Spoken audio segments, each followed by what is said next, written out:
November 19th, 1256. Diz Fortress, northern Persia. The wind cuts across the mountain peaks like a blade. 26-year-old Rukn al-Din Kursha stands alone on the eastern rampart, his hands gripping the cold stone battlements. Below him, the valley spreads out in all directions, and covering that valley, stretching from horizon to horizon, is an army. Not just any army. 138,000 Mongol warriors. Their campfires number in the thousands. Smoke rises from cooking fires, from forge fires, from the massive siege engines that have been hammering these walls for weeks. The sound carries up the cliff face. Horses neighing, metal striking metal. Orders being shouted in a language Rukn al-Din doesn't speak, but has learned to fear. He can see the trebuchets, 12 of them. Enormous wooden structures built by Chinese engineers who traveled 2 years across the Asian continent for this single purpose, to break these walls. Walls that have never fallen. Walls built by his ancestors 166 years ago. The walls are cracking. Behind him, inside the fortress, 138 people remain. Warriors, yes, but also their wives, their children. 47 children under the age of 12. He can hear one of them crying right now. Hunger. They've been eating half rations for 3 weeks. The food will run out in 72 hours. The water will last longer. Alamut has an independent well, fed by an underground spring. But you can't survive on water alone. Rukn al-Din closes his eyes. When he opens them, he forces himself to look at the reality below, to count the enemy, to calculate the impossible mathematics of survival. 138 defenders. 138,000 attackers, 1,000 to 1. His advisors have presented him with 3 options, only 3. Because in war, when you're surrounded, when you're outnumbered, when the world's most efficient killing machine has you in its grip, options narrow quickly. Option 1. Fight to the death. Preserve honor. Every man on the walls until the end. The Mongols will breach the fortress eventually. They always do. And when they do, everyone inside dies. The warriors die fighting. The women die. The children die. But at least they die with honor. At least the songs will remember them. Option 2. Surrender. Open the gates. Hope the Mongol commander Hulagu Khan keeps his promise of mercy. Walk out unarmed. Trust that 166 years of history, 166 years of making empires think twice before attacking, will mean something. Trust that your surrender will save the women and children, even if the warriors must die. Option 3. There is no option 3. His military commander suggested a breakout, a desperate nighttime run through Mongol lines. He calculated 40% of them might escape. Rukn al-Din calculated what 40% survival means. It means 60% death. It means choosing which children live and which children die. He rejected option 3. So, 2 choices, both terrible. He is barely past his mid-20s. He has been the leader of his people for 11 months. His father died last December in circumstances still whispered about in dark corners. Some say natural causes. Some say poison. Some say betrayal from within. Rukn al-Din doesn't know the truth, but he knows this. His father left him with an impossible inheritance. The weight of 100 fortresses, the weight of tens of thousands of lives, the weight of decisions that kings twice his age would struggle to make. And now, standing on these walls, watching the sun set behind the Mongol siege engines, he must decide, if you were in your mid-20s, if 138 people inside the fortress were looking to you for answers, if 100,000 more people in 100 other fortresses across Persia were counting on your leadership, if every choice led to tragedy, what would you do? Hold that question.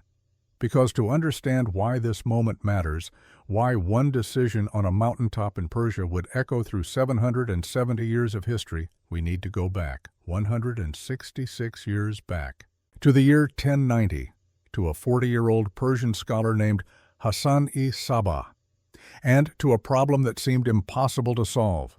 The Seljuk Empire controlled Persia in 1090, a vast Sunni Muslim empire ruled through military might and political calculation. And within that empire there existed a small religious minority called the Ismailis, a branch of Shia Islam. Different theology, different leadership, different enough to be dangerous. The Seljuks didn't tolerate differences. Hassan-i-Sabbah was an Ismaili scholar, educated, brilliant, a theologian, a mathematician, a strategist. He traveled extensively throughout the Islamic world, studying, teaching, debating. And everywhere he went, he saw the same pattern: persecution, Ismaili communities harassed, Ismaili leaders arrested, Ismaili mosques burned. The Seljuk policy was simple: convert to mainstream Sunni Islam, leave or die. For most minorities facing this situation, the math is brutal. You have no army. The empire has hundreds of thousands of soldiers. You have no territory. The empire controls everything from the Mediterranean to Central Asia. You have no allies. Everyone fears the Seljuk military machine. The conventional answer: you lose. You disappear. You become a footnote in history. Hassan-i-Sabbah refused to accept that answer. He was 40 years old in 1090, old enough to understand the world doesn't give you what you deserve, it gives you what you can take and hold. Young enough to believe that a small group of committed people could change the mathematics of power. Hassan understood something fundamental about warfare, something that military academies would spend the next 9 centuries rediscovering. You don't need to defeat your enemy on the battlefield if you can make fighting you too expensive to be worth it. Asymmetric warfare, that's what we call it now. The strategy of the weak against the strong. The strategy of making every attack cost more than it's worth. But first, he needed a fortress. Somewhere the Seljuk army couldn't easily reach. Somewhere defensible. Somewhere that could become the foundation of something new. He found it in the Alborz Mountains of northern Persia. Alamut, the eagle's nest. Picture this: a rock outcropping rising 200 meters straight up from the valley floor, sheer cliffs on 3 sides, a single narrow path winding up the eastern approach, barely wide enough for 2 men to walk side by side. At the top, a fortress, stone walls, towers, an independent water supply fed by underground springs, storage rooms carved into the rock itself, capable of holding supplies for years. Militarily, it was perfect. An army could march into that valley with 50,000 men and still struggle to take Alamut. The approach path was a killing ground. Siege engines couldn't get the angle. Starvation wouldn't work because of the water and storage. There was just one problem: someone else owned it.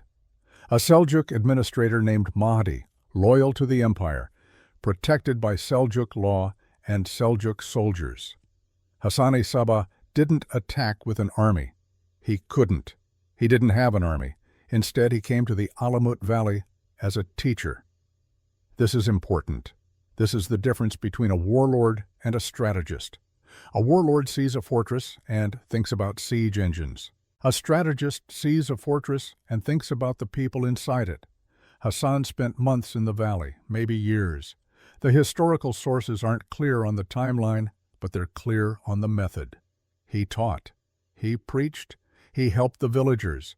He explained Ismaili theology in ways that made sense to common people. He didn't threaten. He didn't coerce. He persuaded. Gradually, the villagers converted. Then the guards, then the servants inside the fortress itself. And one day in 1090, the gates of Alamut opened. No battle, no siege, no blood. Hassan-i-Sabbah walked in and took control of the most strategically valuable fortress in northern Persia without killing a single person. Legend says he even paid the previous owner, Mahdi, 3,000 gold dinars. As if this were a normal business transaction. As if he had purchased a house instead of seizing the foundation of a revolution. This was the first victory. And it teaches us something crucial about power. Sometimes intelligence defeats strength.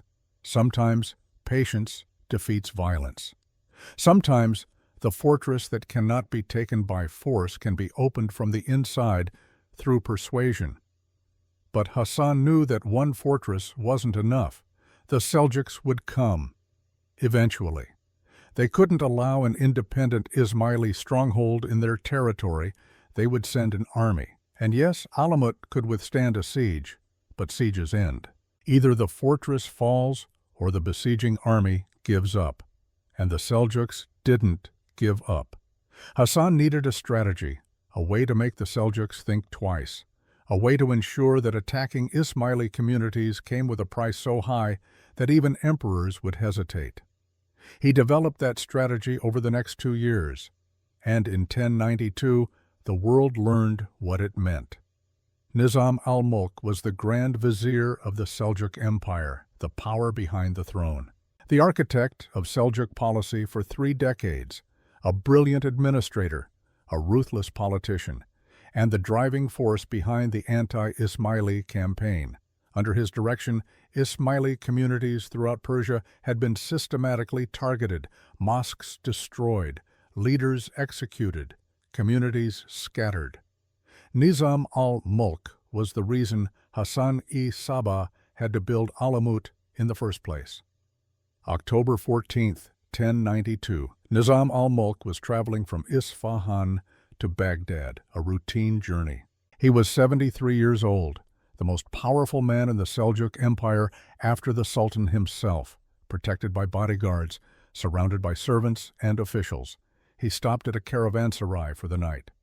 After evening prayers, he was walking to his quarters when a man approached, dressed as a Sufi mystic, a common sight in Persia. Religious wanderers were everywhere. The man appeared to be asking for a blessing. He got close, very close, and then in a single motion he drew a knife and plunged it into Nizam al-Mulk's chest. The Grand Vizier of the Seljuk Empire died within minutes, surrounded by bodyguards who couldn't prevent it, protected by walls and soldiers who arrived too late. The assassin didn't try to escape. He was killed immediately, but he accomplished his mission. And across Persia, across the Islamic world, everyone understood the message. The Ismailis could reach anyone, anywhere, anytime. Now, there's a debate we need to have here, a debate that's raged for 900 years and will probably rage for 900 more. Was this terrorism, or was it warfare? Some historians call Hassan-i-Sabah the father of terrorism. They point to the targeting of civilians, of political leaders, of people who were killed not on battlefields but in their homes, in caravanserais, in mosques. Other historians call it asymmetric warfare, the only strategy available to a persecuted minority with no army, no territory, no conventional military power. They point out that every target was carefully chosen.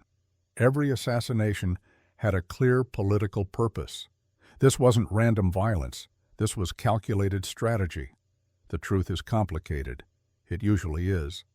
Hassan's fighters, called fidayin, those willing to sacrifice, weren't mindless fanatics. They were highly trained, highly disciplined. They studied their targets for months, sometimes years. They learned languages. They adopted disguises. They infiltrated courts and governments and military headquarters. And they killed with precision, not random civilians, not symbolic targets.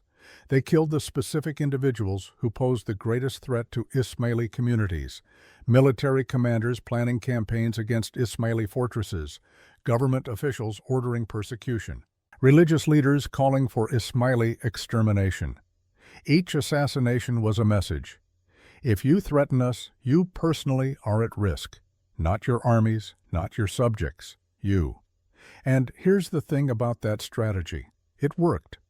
For 166 years, it worked. The Seljuk Empire continued to exist. The Abbasid Caliphate continued to rule. Crusader kingdoms continued to fight. But none of them could eliminate the Ismailis. Because every sultan, every caliph, every king had to calculate, is it worth it? Is attacking the Ismailis worth the risk of waking up one morning to find a dagger next to my pillow? A message that says, "We could have killed you. This time we didn't. Next time we might." The psychological impact was enormous. Stories spread. Legends grew. Some were true. Most were exaggerated. But they all served the same purpose. They made people afraid. Stories of Fedayeen infiltrating the most secure palaces in the world. Stories of assassinations that seemed impossible. Stories of Ismaili agents embedded so deep in foreign governments that they could hear the Sultan's private conversations. The most famous legend involved Saladin, the hero of the Islamic world, the general who reconquered Jerusalem from the Crusaders, the man who united the fractured Muslim kingdoms into a coherent force. Even Saladin feared the assassins. Twice they came for him. Twice he survived by luck rather than skill. After the second attempt, Saladin reached a peace agreement with the Ismailis. He left them alone. They left him alone. If Saladin couldn't defeat them, who could? Over the next century and a half, Hassan-i-Sabbah's vision became reality. The Ismailis built or captured over 100 fortresses throughout Persia and Syria. Each fortress was chosen for specific strategic reasons: high elevation, difficult terrain, independent water sources, storage capacity for years of siege, interlocking fields of fire for defensive positions. These weren't random castles. This was a network, a distributed system designed to survive even if individual nodes fell. Alamut became more than a military headquarters. It became a center of learning. Hassan built a massive library there. Some sources claim 400,000 volumes. Modern historians are skeptical of that number. 400,000 books would have been an enormous collection, even for the greatest universities of the era. But even if the real number was 1/10 of that, even if it was 40,000 volumes, that's still remarkable. This wasn't just a military organization. This was a cultural center. Scholars came to Alamut to study astronomy, mathematics, philosophy, medicine. The Ismailis preserved texts that would have been lost otherwise. They translated Greek and Persian works into Arabic. They contributed to the Islamic Golden Age even as they fought for survival within it. And yes, they also trained assassins. The list of people they killed reads like a medieval history textbook. 2 Abbasid caliphs, dozens of Seljuk officials and military commanders, Conrad of Montferrat, who was about to become king of Jerusalem, numerous governors and administrators throughout Persia and Syria. Each death served a purpose. Each assassination protected Ismaili communities from those who threatened them. This is asymmetric warfare in its purest form. When you can't defeat your opponent on the battlefield, you change the battlefield. When you can't match their armies, you target their leaders. When you can't survive through conventional means, you make unconventional means work. For 166 years, this strategy kept the Ismailis alive in a world that wanted them dead. Until they met an opponent who played by completely different rules. An opponent who didn't fear assassination, who didn't negotiate, who didn't calculate costs and benefits. An opponent who only understood one language: total war. While Hassan-i-Sabbah was building his shadow empire in Persia, far to the east, another kind of power was forming. Genghis Khan had unified the Mongol tribes and created what historians would later call the perfect war machine. But Genghis died in 1227. His empire passed to his sons and grandsons. By 1251, one of those grandsons, Möngke Khan, sat on the throne of the largest land empire in human history, stretching from Korea to Poland, from Siberia to the borders of India.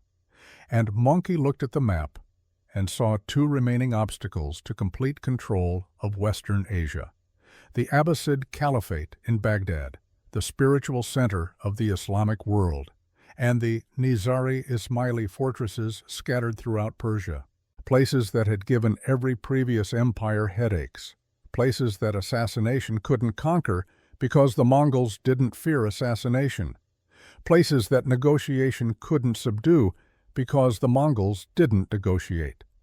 Möngke gave the mission to his brother, Hulagu Khan. Not because Hulagu was the most brutal Mongol commander, there were plenty of those, because Hulagu was the best organizer. In October 1253, Hulagu left Karakoram, the Mongol capital, thousands of miles to the east, with an army unlike any that had marched before, 138,000 warriors, but not just cavalry, not just the horse archers that made the Mongols famous. Hulagu brought 1,000 teams of Chinese engineers, 1,000 teams. These weren't soldiers, these were specialists. Siege warfare experts, trebuchet designers, men who understood mathematics and physics and how to break stone walls with wood and rope and counterweights. This is the key difference between Hulagu's campaign and every previous attempt to destroy the Nizari Ismailis. Previous empires sent armies that could defeat other armies on battlefields, but armies that broke against mountain fortresses. Hulagu brought technology. The Mongols had learned their lesson from China. Cavalry can sweep across open plains and destroy enemy formations, but cavalry can't ride up sheer cliffs. Cavalry can't knock down stone walls 30 feet thick. For that you need machines, and engineers who know how to build them. The massive host moved slowly. It took 2 full years to travel from Mongolia to Persia, but everywhere they went, they consolidated power, they summoned local lords, they demanded troops and supplies and intelligence. This wasn't a raid. This wasn't a quick strike. This was a meticulously planned campaign with perfect logistics aimed at a single goal: complete elimination of the Nizari Ismailis. And somewhere in Alamut, in the fortress that had stood unconquered for 166 years, Hassan-i Saba's successors watched reports coming in from their intelligence network, and they understood. Everything was about to change. The question was, could they stop it? Could the strategy that had worked for 166 years work one more time? Could assassination reach far enough, strike hard enough, to stop the Mongol war machine before it reached Persia? They were about to find out. And the answer would be written in blood and fire across the mountains of northern Persia. But we're getting ahead of ourselves. We're still in 1253, still 2 years before Hulagu crosses into Persia. Still 3 years before that November day when the young Grand Master stands on the walls of Mehmed-Diz, watching the sun set over the Mongol army, trying to decide between 2 terrible choices.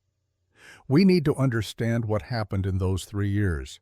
We need to understand the desperation, the gambles, the impossible decisions that led to that moment, because that's where the story gets interesting. That's where we learn what happens when an unstoppable force meets an immovable object. That's where we learn what happens when the perfect war machine comes for the world's deadliest assassins. Before we continue, I want to ask you something. Where in the world are you watching this from? What time is it for you right now? Drop a comment below. I'm genuinely curious who's following this story and from what time zones. There's something powerful about people across the globe, centuries later, contemplating the same impossible choice that Rukn al-Din faced. The decision between honor and hope, between certain death and desperate gamble. Now, back to 1253, and the most audacious assassination attempt in history. For 166 years, the Nizari Ismailis had survived against impossible odds. A small religious minority within Shia Islam, persecuted by the vast Sunni Seljuk Empire, they had developed a strategy that made empires think twice before attacking them. Asymmetric warfare, targeted assassination of political leaders, a network of mountain fortresses scattered across Persia and Syria, with Alamut, the Eagle's Nest, as their headquarters. Founded in 1090 by Hassan-i Sabah, a brilliant 40-year-old scholar who captured Alamut through persuasion rather than siege, the Nizaris had built something unprecedented. Not an army, not a kingdom, but a system of deterrence. You persecute us, your leaders die. Simple, brutal, effective. For 166 years, it worked against the Seljuks. Against the Abbasid Caliphate, against Crusader kingdoms, even against Saladin, hero of the Islamic world, who survived 2 assassination attempts and decided peace was wiser than war. But in 1253 they faced an enemy who didn't fear assassination, the Mongols. And in 1253, while Hulagu Khan's army, accompanied by 1,000 Chinese siege engineers, was still marching westward across the steppes of Central Asia, the Nizari Ismaili leadership gathered in Alamut to discuss their options. They weren't fools. Their intelligence network was extensive. Merchants traveling the Silk Road, agents embedded in foreign courts, informants in every major city between Mongolia and the Mediterranean. They knew Hulagu was coming. They knew the size of his army.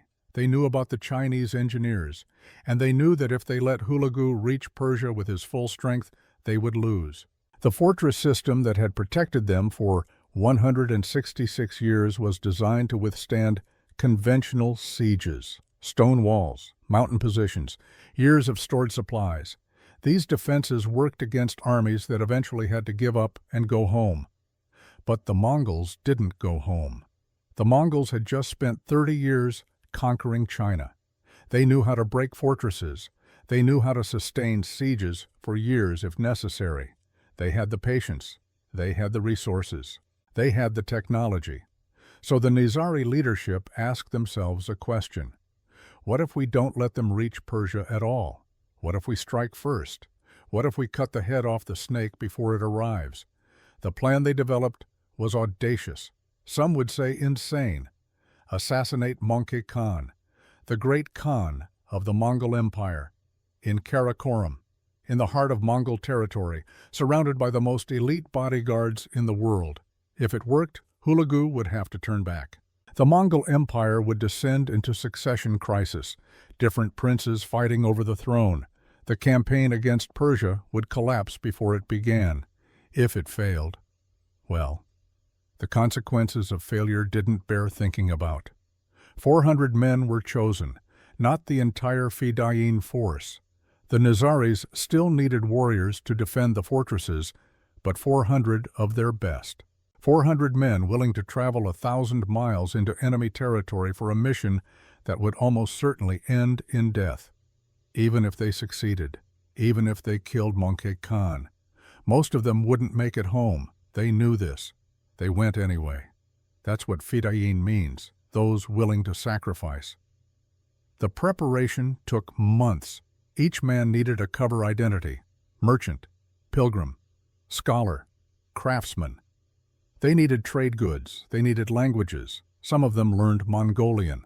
Others learned Chinese. They needed to look like they belonged on the Silk Road. They traveled in small groups, 5 men here, 10 men there, never large enough to attract attention. They carried knives hidden in their belongings, poison in sealed containers, instructions memorized, never written down.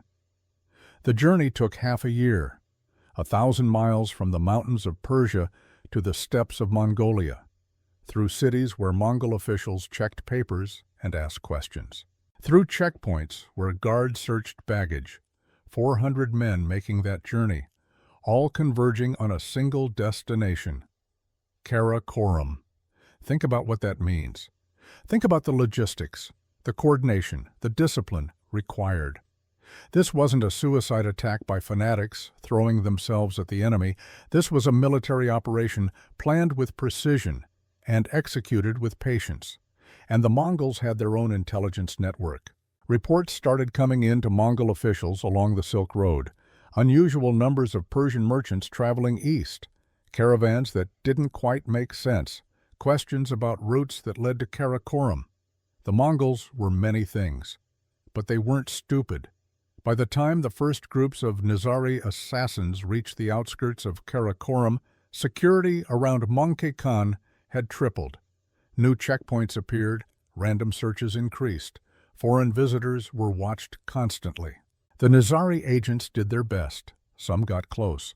One managed to enter the palace complex itself, disguised as a Persian scholar invited to discuss astronomical texts. He was discovered before he got within 100 yards of Möngke Khan. They were all discovered, all 400. Some were arrested. Some fought and were killed. None of them reached their target. And in Karakoram, Möngke Khan received the reports and understood exactly what had happened. The Nizari Ismailis had tried to kill him, not a general, not an administrator. Him, the great Khan, the ruler of the largest empire in human history. This was no longer just a strategic campaign to secure Persia. This was personal. Möngke sent new orders to Hulagu, destroy them all, every fortress, every warrior, every man, woman, and child who follows the Nizari faith. Spare no one, show no mercy. Make an example so complete that no one will dare challenge Mongol authority ever again. Hulagu received those orders in the spring of 1255, and he smiled, because Hulagu Khan understood something that the Nizari leadership was only beginning to grasp. The rules had changed. The old game, where assassination deterred aggression, where fear protected the weak, where a dagger in the dark balanced armies in the field, that game was over. The Mongols were playing a different game now, a game where assassination attempts didn't deter, they provoked. A game where fear worked in the opposite direction, a game where the only acceptable outcome was total annihilation. Late 1255, Hulagu's forces crossed the Oxus River and entered Persia. They didn't rush straight to Alamut. That would have been a mistake. Alamut was the most fortified position in the Nizari network. Attacking it first would cost time and lives and give the other fortresses a chance to prepare. Instead, Hulagu executed what military strategists today call peeling the onion. You don't attack the strongest point first. You start at the edges. You isolate. You divide. You create panic and confusion. And that's exactly what Hulagu did. General Kitbuka commanded the vanguard. A Nestorian Christian leading a Mongol army against Muslim fortresses. The irony wasn't lost on anyone. Kitbuka's orders were clear. Attack the outlying fortresses in Quistan and Kumis, smaller fortresses, less defended, easier targets. The goal wasn't just to capture them. The goal was to send a message to every other fortress in the network. Resistance is futile. Surrender is your only option. The first fortress fell in November 1255. Kitbuka's forces surrounded it, set up trebuchets, started bombardment. The fortress held for 3 days. On the 4th day, the walls cracked. Mongol warriors poured through the breach. Everyone inside died. Warriors, families, children, no prisoners. No negotiations, no mercy. The second fortress saw what happened to the first. They surrendered immediately. Hulagu accepted their surrender, promised them safe passage, waited until they opened the gates and came out unarmed. Then he had them all executed anyway. Do you see the strategy? Do you see the psychological warfare? Resist and die. Surrender and die. There's no way out, no deal to be made, no hope. The message spread like wildfire through the Nizari network. The Mongols aren't like the Seljuks, aren't like the Abbasids, aren't like the Crusaders. Those enemies could be deterred, could be negotiated with, could be convinced that attacking Nizari fortresses was more trouble than it was worth. The Mongols couldn't be deterred, wouldn't negotiate, didn't care about trouble. They only cared about results. By December 1255, panic was setting in, and in Alamut, the Grand Master of the Nizari Ismailis, Ala al-Din Muhammad, faced a crisis he had no solution for. Ala al-Din was in his 50s. He'd led the Nizaris for 20 years. A capable administrator, a skilled diplomat, a man who understood how to navigate the complex politics of the medieval Islamic world. But he had no experience with total war. No one in the Nizari leadership did. For 166 years, their strategy had worked. Assassination, deterrence, making enemies think twice. It had worked so well that they'd forgotten what it was like to face an enemy who didn't think at all, who just acted.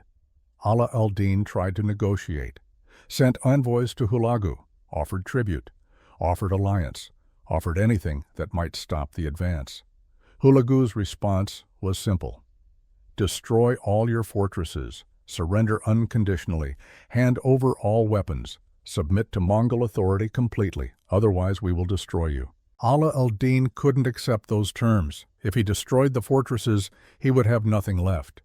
The Nizari community would be completely exposed, vulnerable to anyone who wanted to persecute them.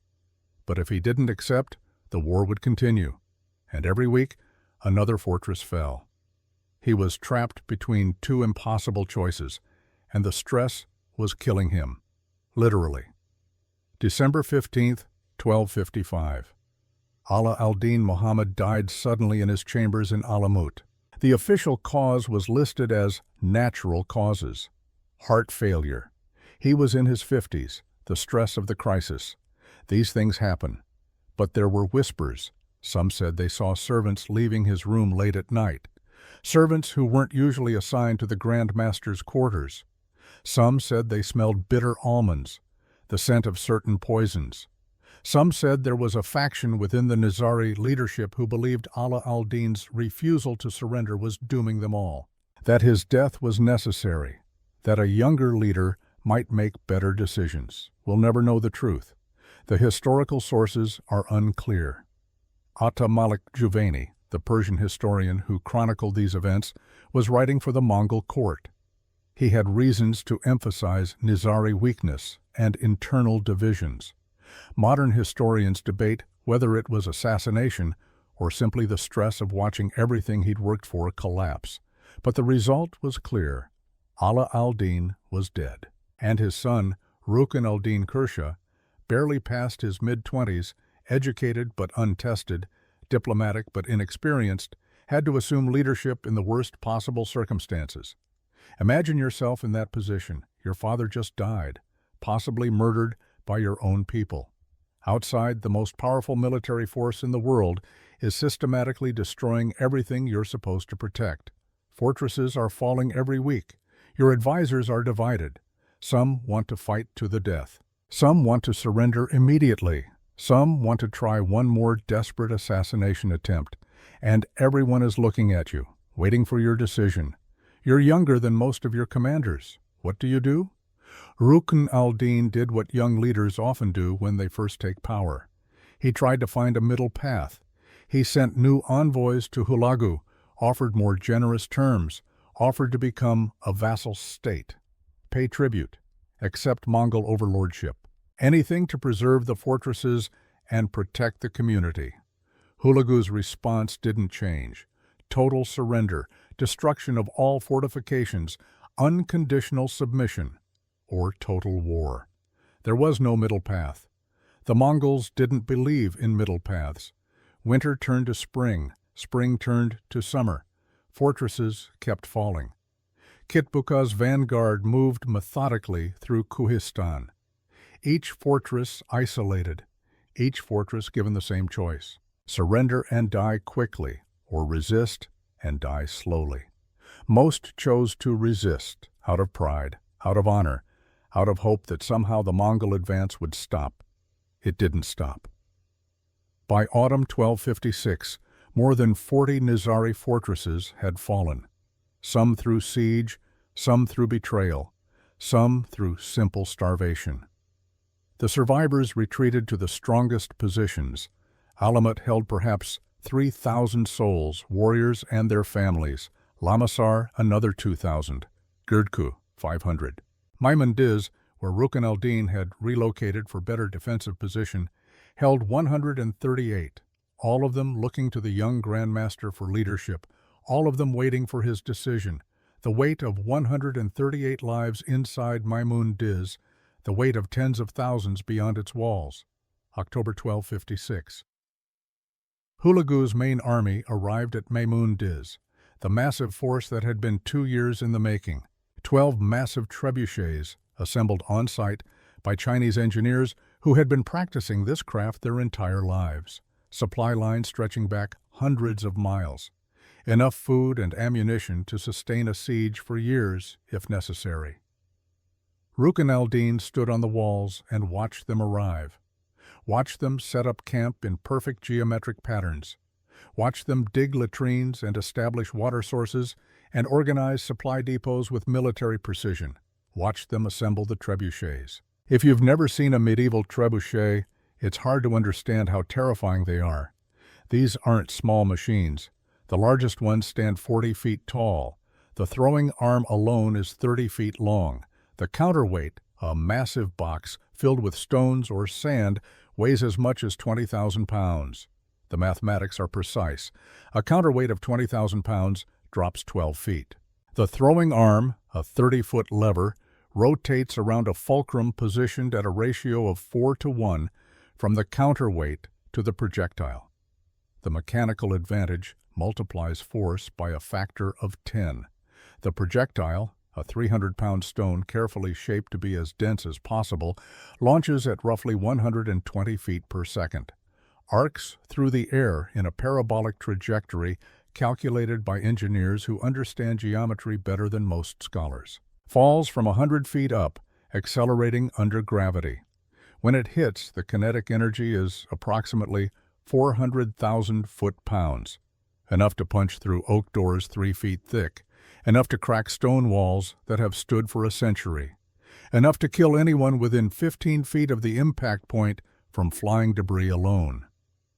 The Mongols walls were 30 feet thick at the base, solid stone blocks, each weighing several tons, mortared together, reinforced over generations with the best engineering the Ismailis possessed. The Chinese engineers calculated they needed roughly 2,000 impacts to create a breach wide enough for an assault. At 12 trebuchets operating in shifts, launching every 3 hours to allow for loading and aiming, that meant approximately 6 weeks. They had time, they had ammunition, they had patience. The math was inevitable. The bombardment started on October 8, 1256. 12 trebuchets, operating in shifts, day and night. Every few hours, a stone projectile would launch, arc through the air, and slam into the walls with a sound like thunder. The defenders on the walls would feel it through their feet. The entire fortress would shake. At first, the walls held. The stones left cracks, but nothing structural. But the bombardment didn't stop. Day after day, week after week, the cracks grew larger. The stones began to shift. Sections of wall that had stood for a century started to crumble, and inside the fortress, food supplies dwindled. Rukn al-Din had brought enough supplies for 6 months when he relocated to Mongols. That was standard procedure. Every Nizari fortress maintained at least 6 months of food storage, but he'd been there for 8 months now. The supplies were running out. He ordered half rations in early November, then quarter rations. The warriors could handle it. They'd been trained for hardship, but the children couldn't. 47 children in Mongols, ranging from infants to teenagers. They were starving. You could hear them crying at night, crying from hunger, from fear, from the constant thunder of stones hitting walls. Their mothers tried to comfort them, tried to make them understand that everything would be all right. But everything wasn't all right, and everyone knew it. November 15th, a section of the western wall collapsed. Not completely, not enough for the Mongols to breach, but enough to show that the walls weren't invincible, enough to show that time was running out. Rukn al-Din called a council meeting that night. 12 advisors, the senior military commanders, the religious leaders, the fortress administrators, 12 people crammed into a small room lit by oil lamps, listening to the distant sound of trebuchets continuing their work. The military commander spoke first. "We can hold for another month, maybe 6 weeks if we reduce rations further, but the western wall will fall before then. When it does, the Mongols will breach the fortress. We should launch a final stand. Every warrior on the walls. Make them pay for every foot they advance. Die with honor." A religious advisor disagreed. "Honor won't save the children. We should surrender. Accept Hulagu's terms. At least some might survive." Another voice, angry. "Hulagu doesn't keep his word. We've seen what happens to fortresses that surrender. They die anyway. At least if we fight, we die on our terms. The argument went on for hours. Fight or surrender. Die fast or die slow. Honor or hope. Round and round. Rukn al-Din listened, didn't speak, just listened. Finally, near midnight, he dismissed them and climbed to the eastern rampart alone. November 19th, 1256. The young grandmaster standing on fortress walls, looking down at the Mongol army below, watching the campfires, watching the stars, knowing that in 72 hours the food would be gone, knowing that the walls were cracking, knowing that every choice led to tragedy. He stood there for hours, thinking about his father, about Hassan-i-Sabah, about 166 years of history, about the library at Alamut, 400,000 books, or 40,000, or 4,000. However many there actually were, knowledge accumulated over centuries, preserved through persecution, maintained by scholars who believed that learning mattered as much as survival. What would happen to all that knowledge if the Mongols took Alamut? What would happen to the children if he chose wrong? What would happen to the Nizari community, scattered across Persia in 100 fortresses, if their Grand Master made the wrong call? He was barely past his mid-20s. He'd been a leader for less than a year, and he had to make a decision that would echo through centuries. Just before dawn, he made his choice. He walked down from the ramparts, found his senior advisor, gave his orders. Send a message to Hulagu Khan. Tell him I request a personal meeting. Tell him I'm prepared to discuss terms. The advisor stared at him. My lord, if you go to Hulagu, you may not return. Rukn al-Din nodded. I know, but if I don't go, everyone in this fortress dies for certain. If I do go, there's a chance, even a small chance. That's better than no chance. What terms will you offer? Whatever terms save the children. The message went out at dawn on November 19th. Hulagu's response came back within hours. He would meet with Rukn al-Din, but not as equals. As a conqueror meeting a defeated enemy, Rukn al-Din must come alone, unarmed, and he must order every remaining Nizari fortress to open their gates and surrender. Only then would Hulagu consider showing mercy. Consider, not promise, consider. The advisors argued against it, called it suicide, called it betrayal. Rukn al-Din listened to them all. Then he made his final decision as an independent leader. On November 19th, 1256, at noon, Rukn al-Din Kursha walked out of the gates of Maimun Diz, alone, unarmed, wearing simple white robes. He walked down the path from the fortress gate, past the defensive positions, past the points where his warriors could have held off armies. He walked through the Mongol siege lines, past warriors who watched him with curious eyes, past the trebuchets that had been hammering his fortress for weeks. He walked until he reached Hulagu Khan's command tent, and there he knelt. Some historians would later call this moment a betrayal, a coward's choice, the moment the Nizari Ismailis lost their honor. Other historians would call it the only realistic option, a desperate gamble by a young leader trying to save what he could from total disaster. The truth, as always, is more complicated. Rukn al-Din believed he was making a trade, his freedom, possibly his life, in exchange for mercy for his people. He believed that previous empires had accepted Nizari submission, that there was precedent for this, that Hulagu might be satisfied with symbolic victory rather than total annihilation. He didn't understand that the Mongols didn't think like previous empires. He didn't know that Möngke Khan's orders were absolute. He didn't know that mercy was never an option, but he made his choice based on the information he had, the hope he held, the desperation he felt. And he walked into Hulagu's tent, believing he could save his people. Hulagu Khan looked at him for a long moment, then spoke. You will order every Nizari fortress to surrender, every gate opened, every weapon surrendered. If you do this, I will consider showing mercy to those who comply immediately. Rukn al-Din nodded. And the children? The families? If the fortresses surrender quickly, they will be spared. It was a lie. But Rukn al-Din didn't know that yet.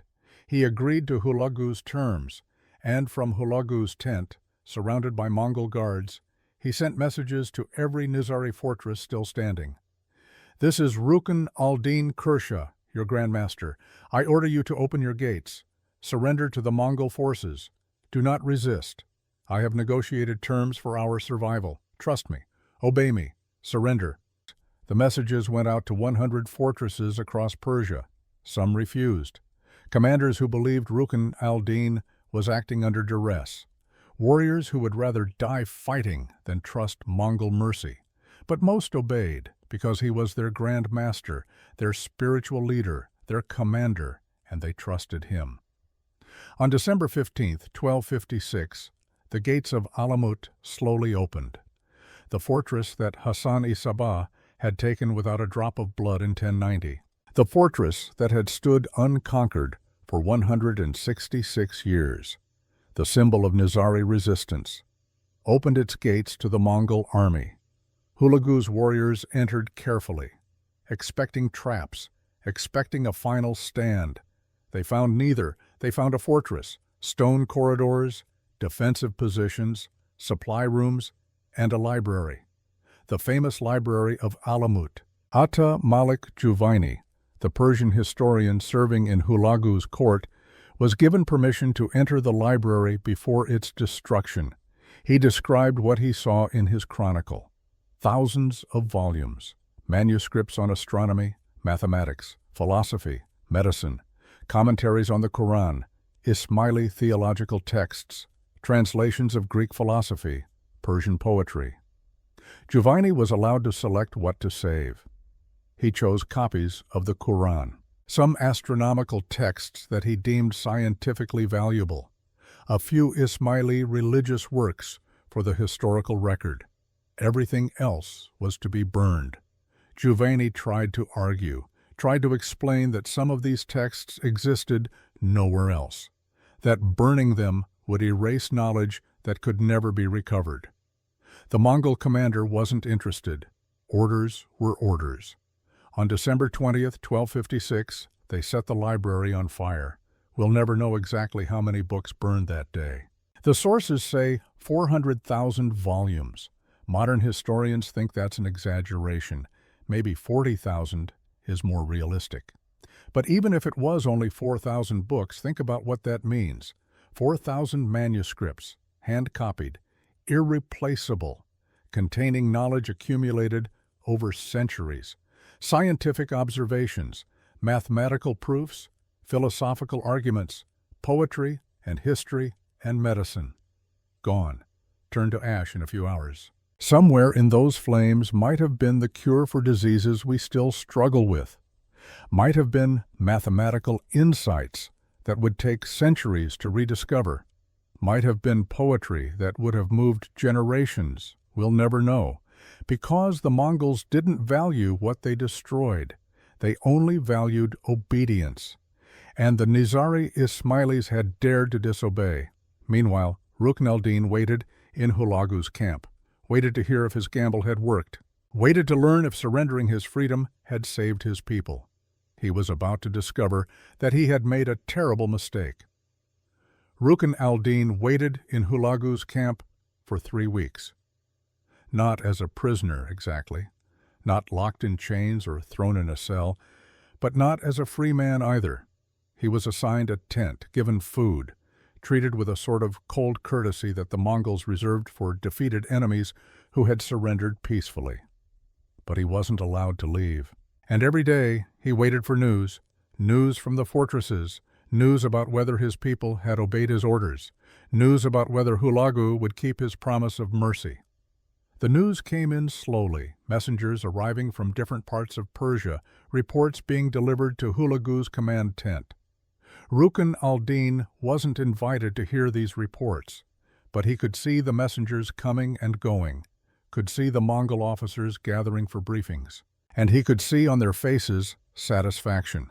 By early January 1257, the news was complete. 96 Nizari fortresses had surrendered. 96 fortresses had opened their gates, laid down their weapons, and submitted to Mongol authority, just as Rukn al-Din had ordered. 4 fortresses refused. Their commanders didn't trust the Mongols, didn't trust the young leader's judgment, chose to hold out. Lamasar, Girdku, and 2 smaller fortresses in the mountains of Kohistan. But 96 out of 100 had obeyed, tens of thousands of people, warriors and their families, old men and women, children, all waiting to learn if Rukn al-Din's gamble had worked, waiting to learn if surrender meant survival. In mid-January, Rukn al-Din requested an audience with Hulagu. The request was granted. He entered Hulagu's tent and bowed low. The protocol for a vassal meeting, his overlord. "The fortresses have surrendered, my lord, as you commanded. 96 fortresses have opened their gates. My people have laid down their weapons. We are yours to command." Hulagu nodded, said nothing. Rukn al-Din continued, "I ask permission to travel to Karakoram to meet with the great Khan, Monke, to formally submit and negotiate the terms of our vassalage." This was the standard procedure in Mongol governance. When a region surrendered, its leaders traveled to the capital to pay homage to the great Khan, to acknowledge his supremacy, to receive their official position as vassals. Rukn al-Din believed this was what would happen now, that he would travel to Karakoram, meet Monke, establish the Nizari Ismailis as a subject people under Mongol protection. It wasn't independence, it wasn't freedom, but it was survival. Hulagu considered the request for a long moment, then nodded. "You may go to Karakoram. Take a small entourage. 10 men. No weapons. My guards will escort you." Rukn al-Din bowed again, feeling something like hope for the first time in months. "Thank you, my lord. And the people in the fortresses? Those who surrendered? They will remain where they are until we receive word from Karakoram." It wasn't the reassurance Rukn al-Din wanted, but it wasn't a death sentence either. He left the tent believing he had succeeded, believing that his surrender had saved his people. He was wrong. The journey from Persia to Karakoram is roughly 3,000 miles, through mountains and deserts and steppes. Even with Mongol logistics, even with fresh horses at regular intervals, it takes months. Rukn al-Din and his small entourage departed in late January 1257. 10 companions, all loyal, all hopeful that this journey would secure their people's future. 50 Mongol guards, officially to protect them, actually to watch them. They traveled the Silk Road eastward, through cities Rukn al-Din had never seen, past landscapes that should have been beautiful but felt oppressive. Because the entire journey, Rukn al-Din felt a growing unease. The Mongol guards were polite, professional, but cold. They didn't speak to the Nizari group unless necessary, didn't answer questions, didn't engage in the sort of casual conversation that makes long journeys bearable. They were efficient, distant, like men escorting prisoners to execution rather than diplomats to negotiation. Rukn al-Din tried to push the feeling away, tried to tell himself it was just Mongol military discipline, but the unease grew. They reached Karakoram in early June 1257, 5 months of travel. The Mongol capital was impressive, larger than Rukn al-Din expected, more organized, a city built for administration and power. They were taken to a compound near the palace, given comfortable quarters, told to wait while arrangements were made for their audience with Monke Khan. They waited 3 days. Then a Mongol official arrived with a message. "The great Khan will not see you." Rukn al-Din felt his stomach drop. "Why? I surrendered as commanded. I ordered all fortresses to open their gates. What more does he require?" The official's face was expressionless. 4 fortresses have not surrendered. Lamasar, Girdku, 2 others in Kohistan. The agreement is not complete until all fortresses submit. But I have no control over those fortresses. Their commanders refused my orders. I cannot force them to surrender. Nevertheless, the great Khan will not meet with you until all fortresses surrender. You will return to Persia. When the last fortress falls, you may request another audience. It was a death sentence disguised as bureaucracy, because everyone in that room understood what return to Persia meant. Rukn al-Din would never reach Persia. He looked at the Mongol official, tried to read something in that blank face. Some hint of mercy, some possibility of appeal, nothing.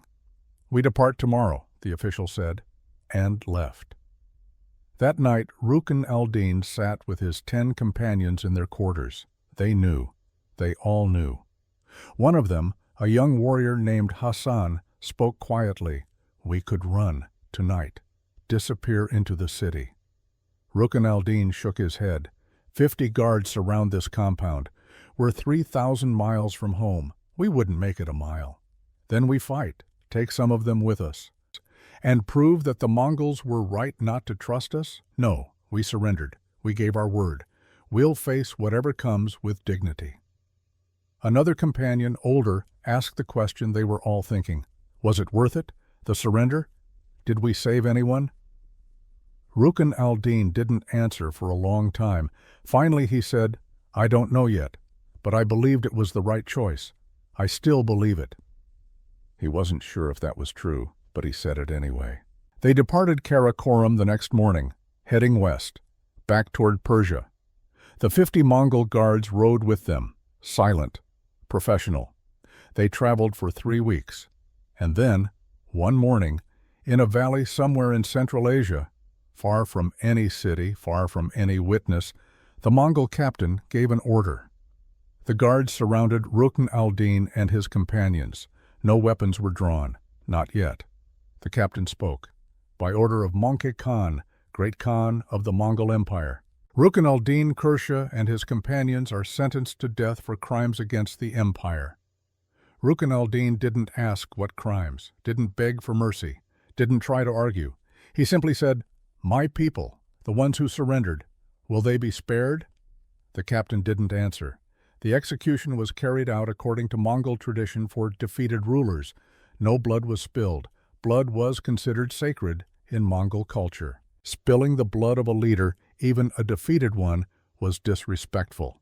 Instead, they used a different method. Rukn al-Din and his 10 companions were wrapped in carpets, bound tightly, unable to move. Then horses were ridden back and forth over them, trampled to death, bones crushed, internal injuries fatal but leaving no visible wounds. It took less than 10 minutes. Rukn al-Din Kursha, barely past his mid-20s, Grand Master of the Nizari Ismailis for barely 1 year, died in an unmarked valley 3,000 miles from home, believing, perhaps hoping, that his death had purchased safety for his people. He was wrong. The order came from Möngke Khan shortly after Rukn al-Din's execution. A single sentence, clear, absolute. Eliminate all Nizari Ismailis in Persia. Spare no one. Not just the warriors, not just the fortress garrisons, everyone. The systematic massacre began in July 1257. Hulagu's forces moved through Persia methodically, city by city, fortress by fortress, community by community. The 96 fortresses that had surrendered peacefully, their people were summoned to assembly points, told they would receive new assignments, new lands to settle. They came unarmed, trusting, believing that surrender had saved them. In Kohistan, 12,000 people gathered in a valley outside their fortress. Men, women, children. 3 generations of families, Mongol soldiers surrounded the valley, and then, on a signal, they attacked. 12,000 people, slaughtered in a single afternoon. The killing was efficient, organized. Soldiers working in shifts so they didn't tire. When it was done, the bodies were left where they fell. A message to anyone who might think about resisting Mongol authority in the future. This is what happens to those who oppose us. This is what happens even to those who surrender. The massacres continued throughout the summer and autumn of 1257. Atamalik Juvaini, the Persian historian, recorded the numbers as best he could. He estimated more than 100,000 Nizari Ismailis were killed in Persia between July and December 1257. Modern historians debate that number. Some think it's exaggerated. Some think it might be low, but everyone agrees this was one of the most systematic massacres in medieval history. Not a battle, not a siege, a deliberate, organized campaign to eliminate an entire community. Not just in Persia, but in Syria too, where Nizari communities had also existed for decades. The Mongols sent word to their allies in Syria. The same policy applied. Find the Nizari Ismailis. Kill them all. But 4 fortresses didn't surrender. Lamasar, Girdku, 2 others in Kohistan. Their commanders had refused Rukn al-Din's orders, had chosen to hold out. At the time, many considered them traitors, fools, throwing away the chance for survival that their leader had negotiated. But those commanders understood something the young Grand Master didn't. The Mongols didn't negotiate, didn't keep promises, didn't believe in mercy. Surrender meant death. Resistance meant death. At least resistance meant death on your own terms. Lamasar held out until January 1257, not because of military strength, because of disease. A cholera outbreak swept through the fortress, killed half the garrison, weakened the rest. When the Mongols finally breached the walls, there were barely enough defenders left to put up a fight. Those who survived the disease were executed. The 2 small fortresses in Kohistan fell within months of each other. One by siege, one by treachery when a defender opened the gates in exchange for promised mercy. He was executed along with everyone else. That left one, Girdku, a fortress built on a mountain peak in northern Persia. Not as large as Alamut, not as famous, but just as defensible. And commanded by a man who absolutely refused to surrender. His name was lost to history. We don't know who led Girdku's defense, but we know what he did.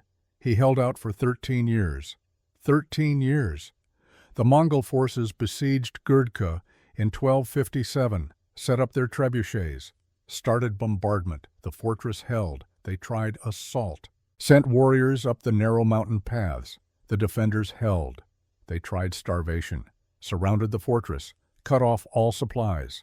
The fortress had underground springs, storage rooms carved into the mountain itself. They held. Year after year after year. By 1260, the Mongol Empire had moved on to other conquests.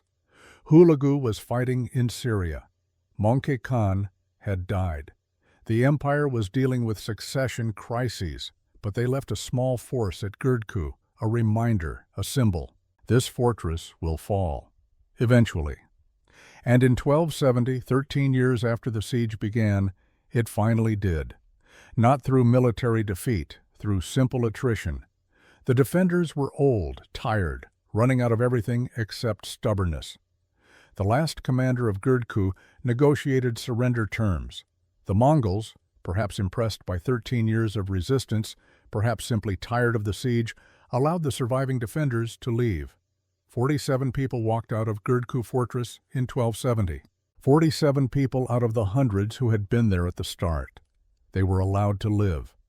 Scattered to different regions, forbidden from gathering together, forbidden from practicing their faith openly. But they lived, and with them, the ember of Nizari Ismaili survival remained. Now, let's jump forward 5 years, to 1275, 18 years after Alamut fell. A man appeared in northern Persia, young, maybe 20 years old, claiming to be the son of Rukn al-Din Kursha. No one knew if it was true. Rukn al-Din had died without clear heirs. This young man might have been his son, might have been an impostor, might have been someone who simply saw an opportunity. But he gathered followers. Nizari Ismaili, who had survived the massacres by hiding, by converting publicly while maintaining their faith privately, by scattering to remote villages where Mongol authority was weak. They rallied to this young man. And in the summer of 1275, they did something impossible. They recaptured Alamut, not through military force. The fortress was lightly garrisoned now. The Mongols considered the Nizari threat eliminated. They'd left only a skeleton crew. The attack came at night, swift, coordinated. The Mongol garrison was overwhelmed in hours, and for a few brief months, the flag of the Nizari Ismailis flew over Alamut once again. It didn't last. The Mongols couldn't allow it. Not after everything they'd done to destroy the Nizaris. They sent an army, not as large as Hulagu's original force, but large enough. The siege lasted 6 weeks. This time, the defenders knew there would be no negotiation, no surrender, no mercy. When the Mongols breached the walls, the defenders fought to the last man, including the young man who claimed to be Rukn al-Din's son. He died on the walls of Alamut, sword in hand, surrounded by enemies. But his message echoed through history, even after catastrophe, even after massacre, even after everything is destroyed. The spirit doesn't die. Fast forward 750 years to the present day. The Nizari Ismaili community still exists, roughly 15 million people worldwide, scattered across more than 25 countries: Pakistan, India, Syria, East Africa, Europe, North America. Their spiritual leader is the Aga Khan, currently Aga Khan IV, the 49th Imam in direct descent from Muhammad according to Ismaili theology. 49 generations. Think about that. 49 generations of continuous leadership, through persecution, through massacre, through centuries of survival in the shadows. The Nizari Ismailis today don't practice assassination, don't build mountain fortresses, don't train Fidayeen warriors. They build hospitals, schools, universities.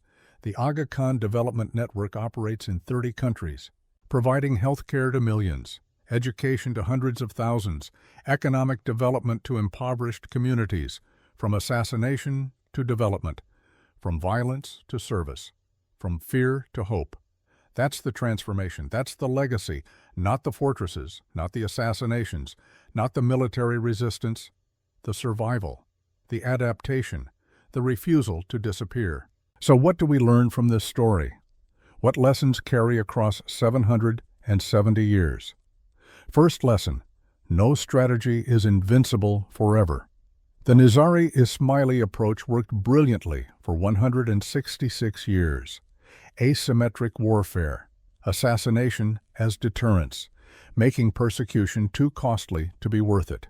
It worked against the Seljuks, against the Abbasids, against the Crusaders, against every conventional empire, but it didn't work against the Mongols.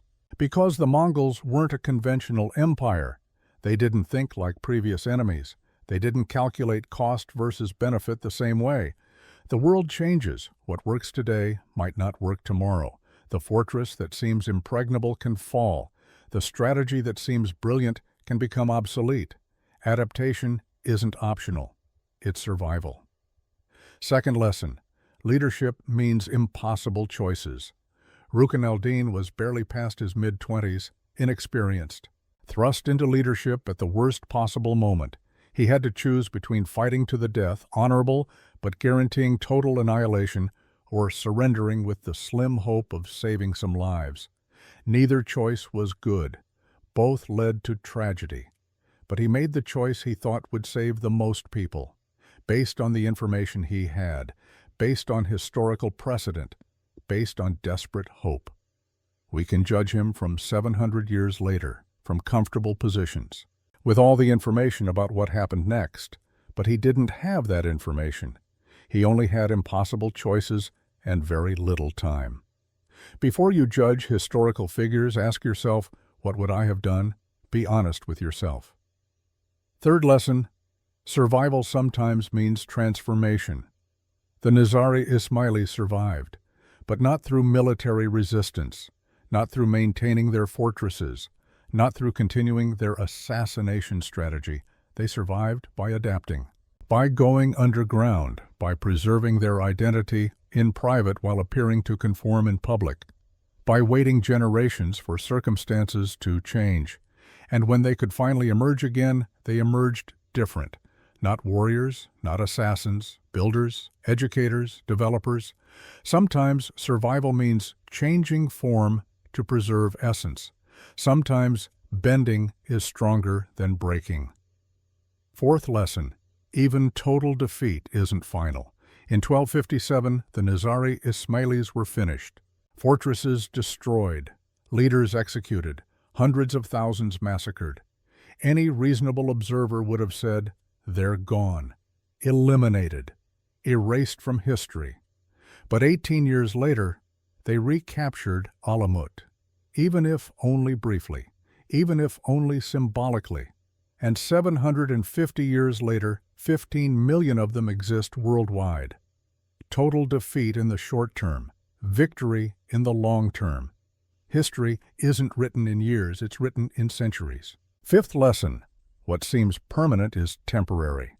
The Mongol Empire seemed invincible in 1257, the largest land empire in human history, the most efficient military machine ever created. Where is it now? Gone, fragmented. Dissolved into successor states that themselves rose and fell, the fortresses of Alamut are ruins, tourist destinations, historical curiosities. But the community they were built to protect, still here. The walls fell, the people survived. Because in the end, walls are just stone. They crack, they crumble, they fall. But ideas, beliefs, communities, those are harder to destroy. They can survive in the shadows, in whispered prayers, in stories passed from grandparent to grandchild. They can wait for generations if necessary. And when the time is right, they can emerge again. The ruins of Alamut still stand in the Alborz Mountains of northern Iran. You can visit them if you want. Tourists do. Hikers climb the path that Mongol warriors once assaulted, stand on the walls where Rukn al-Din stood, look down at the valley where Hulagu's army camped. The fortress is empty now, crumbling, reclaimed by weather and time. But if you stand there quietly, if you let yourself imagine, you can almost hear the echoes, the sound of stones launched from trebuchets, the cries of children hungry in the siege, the quiet voice of a young leader trying to decide between terrible choices, the crackle of flames consuming hundreds of thousands of books, the last defiant shout from defenders at Gurdku after 13 years of resistance, the whispered prayers of survivors maintaining their faith in secret for generations, all of it echoing through 770 years, reminding us that history isn't just about what happened, it's about what it means. And the story of Rukn al-Din and the Nizari Ismailis means this: power is temporary, violence is temporary. Even empire is temporary, but the human capacity for survival, for adaptation, for resilience, for preserving identity through impossible circumstances, that's permanent.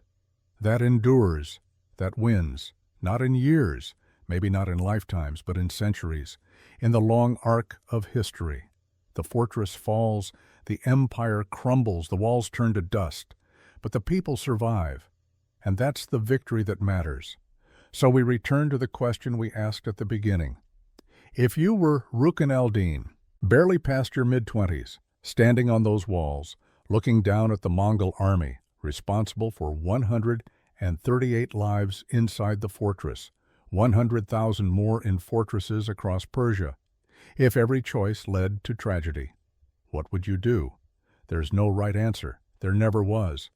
But the question matters, because it's not just about Rukn al-Din, it's about leadership, about impossible choices, about doing your best when there are no good options. It's about being human in circumstances that test the limits of humanity. Rukn al-Din made his choice.